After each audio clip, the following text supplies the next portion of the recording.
পাকের স্ত্রী কন্যাদের পরে পরে আরো একজন মহিলা দুনিয়ার জমিনে গুজরে গেছেন, যার নাম ছিল হযরত রাবিয়া বাসারী রাহমাতুল্লাহি আলাইহা।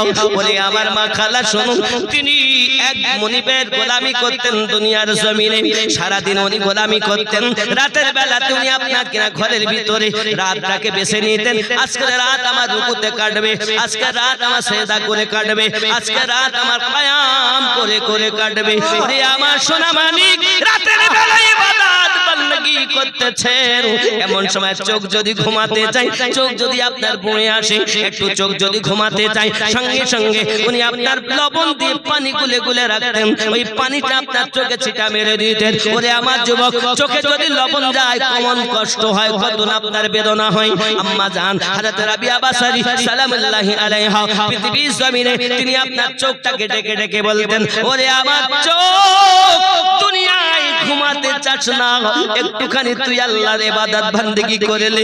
আর যদি তুই ঘুমিয়ে যাস 4 ঘন্টা 5 ঘন্টা 6 ঘন্টা 8 ঘন্টা পরে কেউ না কেউ তোকে এসে ডেকে দেবে, আর তো ঘুমাতে দেবে না। কিন্তু আয় রাবিয়ার চোখ, তুই দুনিয়াতে একটু আল্লাহর ইবাদত করে নে, আল্লাহর ইশকে একটু কেঁদে যাও, আল্লাহর ইশকে একটু কেঁদে যাও, আল্লাহর ইশকে একটু কেঁদেলে কবরে যখন যাবি রে, তোকে আমি এমন ঘুম দিব, একবার ঘুমায়া যাবি, কিয়ামত অবধি আর উঠবি না।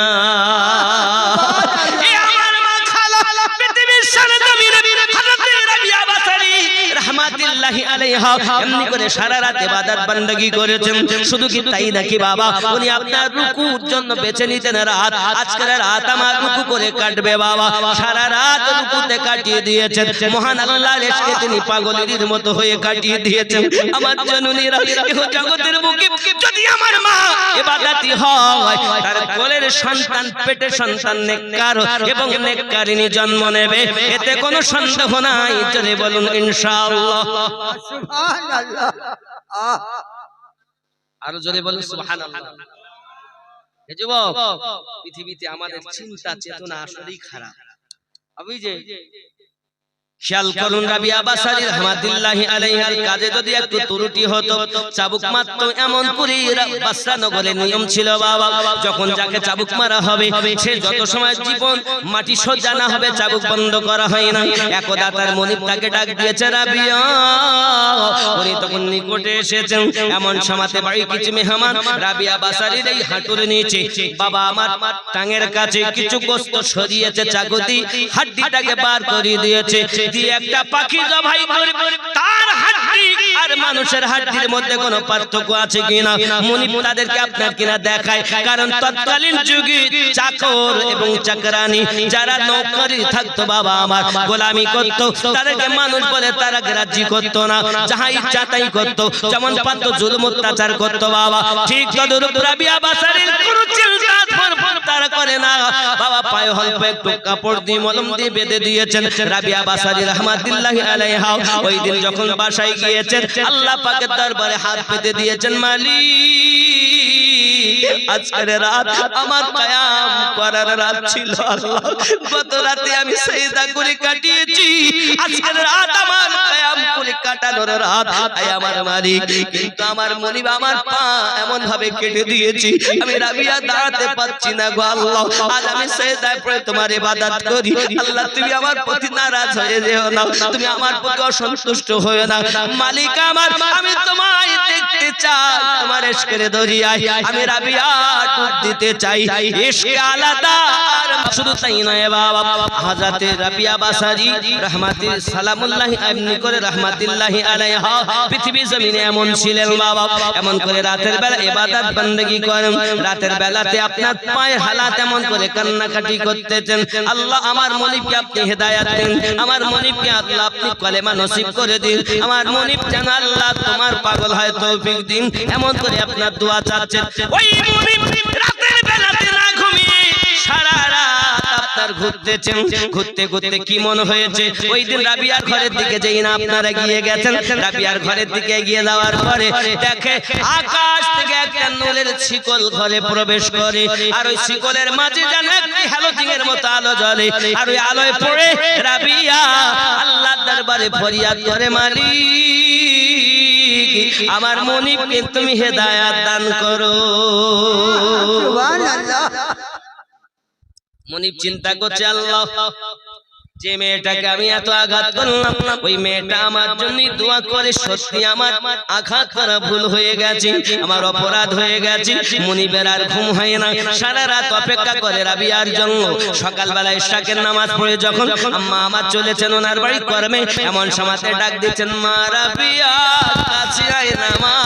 যেই না কাছে এসেছেন, সঙ্গে সঙ্গে আপনাকে না বলছেন, মা আমাকে তুমি মাফ করে দাও, আমাকে তুমি ক্ষমা করে দাও, আমি তোমার প্রতি অত্যাচার করে বড় ভুল করেছি। কারণ তোমার মতো নেককারিনী মেয়ে আমি জীবনে চোখে দেখিনি মা। আমি তোমাকে এত আঘাত করলাম, তারপরও তুমি আমার জন্য দোয়া করছো, আমার হেদায়েতের জন্য দোয়া করতেছো। সঙ্গে সঙ্গে রাবিয়া বাসারি বলে, আপনি আমার বাপ তুল্য, চাচাজির মতো, বাপের মতো, আমি আপনার কথা মনে রাখিনি, মাফ করে দিলাম।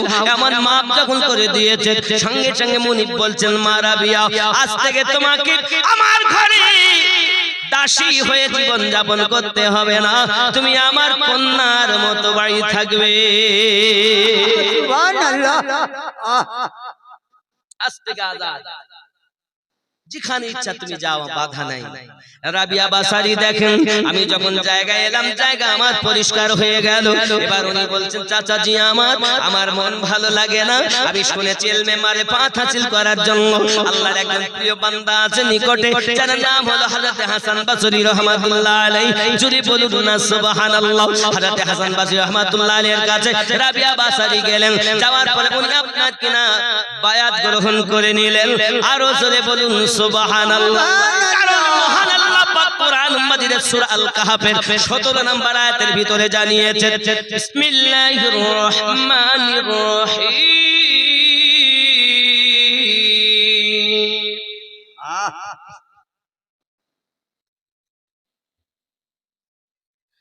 মান ইয়াহদিল্লাহু ফাহুয়াল মুহতাদি ওয়া মান ইউদ্লিল فلن تجد له وليا مرشدا। আল্লাহ যাকে হেদায়েত দান করে সে হেদায়েত প্রাপ্ত হয়, আল্লাহ যাকে পথভ্রষ্ট করেন, পথ প্রদর্শক আউলিয়াকে মুর্শিদ রূপে পাবে না। তাহলে যারা আল্লাহ পাক হেদায়েত যাদের চেয়েছেন, তারাই দুনিয়ায় মুর্শিদ পেয়েছেন।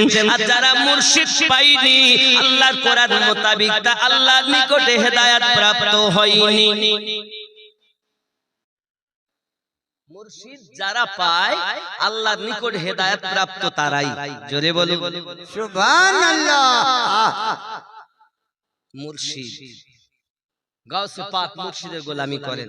গরিব নওয়াজ 20 বছর পোটলা বহন করেছেন, করেননি? খাজা তোমার নামটি মজা জপি দিবাস রজনী, মাইনো দিন নাম খানি। সুবহানাল্লাহ। হিন্দালো গরিব নওয়াজ তুমি আকা এ রাসূল, আউলিয়াদের মাথার তাজ, চিশতিয়া তরিকার মূল। তোমার প্রতি সহায় অতি খাজা ওসমান হারুনি, মাইনুদ্দিন নাম খানি। খাজা তোমার নামটি মজা জপি দিবাস রজনী, মাইনুদ্দিন নাম। বলুন না সুবহানাল্লাহ। বন্ধুরে আমার, তুমি কোন ক্ষেতের পচা মূলো যে তোমার মুরিদ হতে হবে না? কে বলেছে তোমার মুরিদ হতে হবে না? আব্বাজি আমার এই জন্য তো বলা হয়েছে, মন ভক্তি ভরে মুর্শিদ ধরে কর সাধনা। মন ভক্তি ভরে মুর্শিদ ধরে ওগো কর সাধনা, সঠিক পথে পাবে সন্ধান, হেলা করো ভক্তি ভরে মুর্শিদ ধরে ওগো কর সাধনা।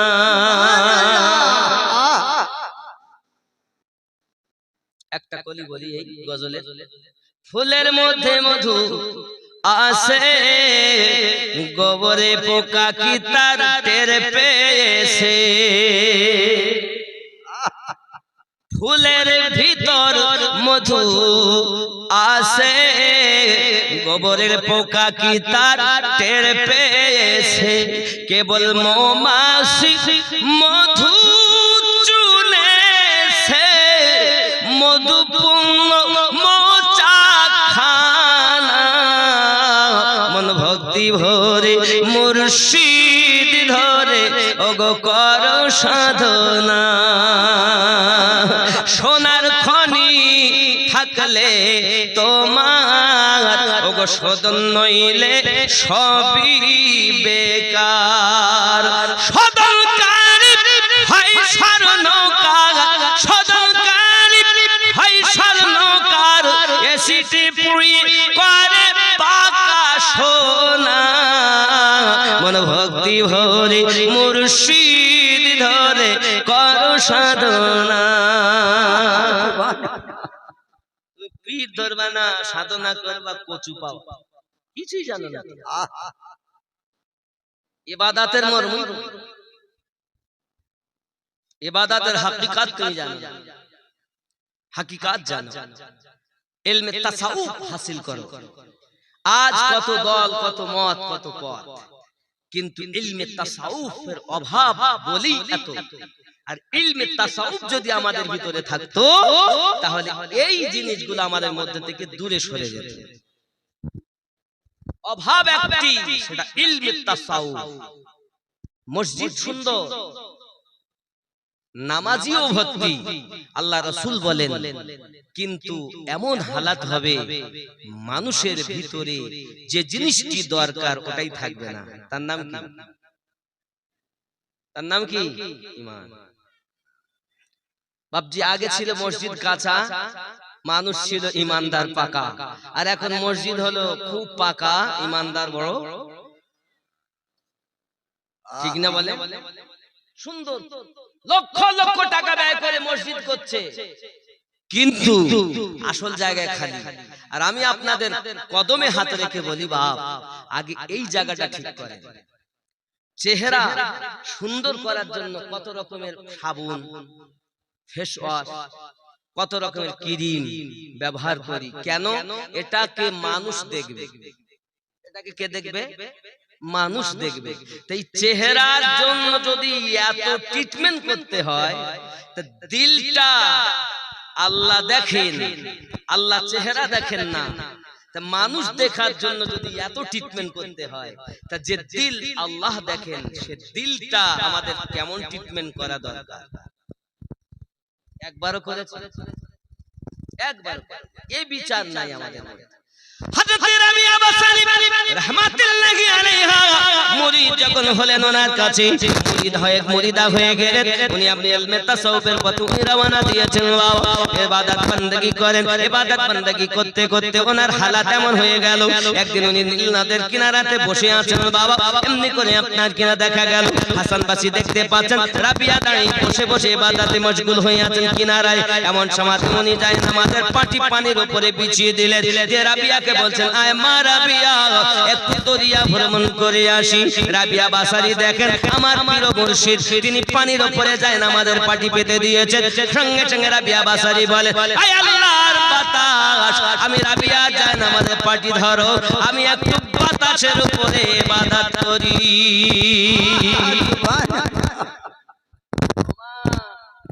ভালো হও। রাবিয়া বাসারি রাহমাতুল্লাহি আলাইহা নামাজের পাটি সুন্নর উপরে বিছায়া, বাতাসের উপরে বিছায়া মুর্শিদকে ডাক দিচ্ছেন, মুর্শিদ ও আমার পুরো মুর্শিদ, আসুন আমরা একটু সৈন্য ভ্রমণ করে আসি। আব্বাজি আমার সোনা মানিকেরা খুব ভালো করে মাথায় রাখুন। এমন সময় তিনি বলছেন, আপনি যাহা করেছেন ওটা তো আপনার কি না মাসি মশাতে করতে পারে, আমি যেটা করেছি এটা পাখিরাও করতে পারে। একদিনের ঘটনা হলো, তিনি মুর্শিদকে বলছেন, তুমি মুর্শিদে কামিল, আপনি আমাকে খুঁজবেন, আমি লুকিয়ে যাব, আর আমি লুকাবো, আপনি খুঁজবেন, আপনি লুকাবেন, আমি আপনাকে খুঁজবো, দেখবো কে কেমন করে খুঁজে বার করে। কারণ দুনিয়া জাহেরি চোখের খেলা নয়, এটা আধ্যাত্মিক চোখের খেলা। সুবহানাল্লাহ। আপনি লুকান, আমি খুঁজি, আর আমি লুকাবো, আপনি খুঁজবেন। প্রথম নাম্বারে হুজুর আপনি লুকিয়ে যান। রাবিয়া বাসারে জীবনে বিবাহ করেননি। জিজ্ঞাসা করা হলো বিবাহ করেন না কেন? উনি বলেছিলেন বিবাহ করতে পারি। তিনটি প্রশ্নের উত্তর আমাকে দিতে পারবে। এক নাম্বার প্রশ্ন, আমি রাবিয়া বাসারি ঈমানি হালাতে মৃত্যুবরণ করব না বেঈমান হয়ে। দুই নাম্বার, আমি রাবিয়া বাসারি আমলনামা ডান হাতে পাবো না বাম হাতে। তিন নাম্বার প্রশ্ন, আল্লাহ পাক সূরা ইয়াসিনের মধ্যে বলেছেন, বিসমিল্লাহির রহমানির রহিম, ওয়ামতাসুল ইয়াওমা আইয়ুহাল মুজরিমুন, আই পাপিষ্ঠরা পৃথক হয়ে যাও আমার নেককারের দল থেকে। ওই দিন আমি রাবিয়া নেককারের দলে হব না, পাপীদের দলে হব। যদি বলতে পারে আমি রাবিয়া বিবাহ করতে রাজি। তিনটি প্রশ্ন ছিল, কেউ উত্তর দেননি, উনি বিবাহ করেননি। এমন সময় হাসান বাসরি হুজুর আগে লুকিয়ে যান। রাবিয়া বাসারি চোখ বন্ধ করেছেন, দেখতেছেন। আচ্ছা, চোখ বন্ধ করলে দেখা যায়? দেখা যায়? একে চন্দ্র, দুইয়ে পক্ষ, তিনে নেত্র। ছোটবেলায় আপনারা পড়েছেন তিনটি চোখ, দেখছি দুটো তার একটা কই। আসুন, আল্লাহ পাক বলছেন সূরা আল আরাফ আয়াত নাম্বার 178, কি বলেছে দেখুন, খুব খেয়াল করুন। আল্লাহ পাক রব্বুল ইজ্জাত সুন্দর করে জানিয়েছেন, মান ইয়াহদিল্লাহু ফাহুয়াল মুহতাদি ওয়া মান ইউদ্লিল ফাউলাইকা হুমুল খাসিরুন।